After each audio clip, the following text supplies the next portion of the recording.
Chief justice of Pakistan justice Gulzar Ahmed कहते हैं supreme court किसी गैर जमहूरी सेटअप को तस्लीम नहीं करेगी। हम अपने फैसलों में आज़ाद हैं, किसी में इतनी हिम्मत भी नहीं कि हमें रोके। कोई नहीं कह सकता कि हमने डिक्टेशन ली। Chief justice Islamabad high court Athar Minallah का कहना था, माजी में अदालतों ने कई ऐसे फैसले किए जिन्हें मिटाया नहीं जा सकता।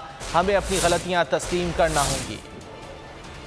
तो एक जनरल स्टेटमेंट दे के कि अदालत हमारी यहाँ पे आज़ाद नहीं है, ये तासुर देना कि किसी के हम दबाव में काम कर रहे हैं, किसी इदारों के दबाव में काम कर रहे हैं, कम से कम मुझे कोई ऐसी इंसिडेंस का कोई याद नहीं पड़ती। मैंने किसी दबाव का नहीं लिया किसी इदारे का, जो मैंने किसी के कहने पे की हूँ, ना किसी की जरूरत हुई मेरे को कुछ कहने की आज तक। हमारी अदालत जो फैसला करना चाहती है फ्री है करने के लिए और करती है। कोई हमें रोके? आज तक किसी की हिम्मत नहीं हो हमें रोकने की। मैंने किसी के डिक्टेशन ना तो मैंने आज तक सुनी, ना देखी, ना समझी, ना कोई मैंने ऐसा असरात लिए अपने ऊपर।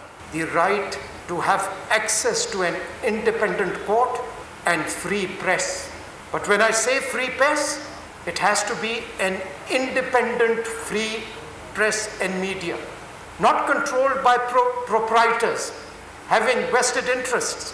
This is the advantage of speaking the truth, Ali Ahmed Kurd, that you have at least started the dialogue. Yes, we all are responsible. Subscribe करें और बेल दबाएं ताकि कोई खबर रह न जाए।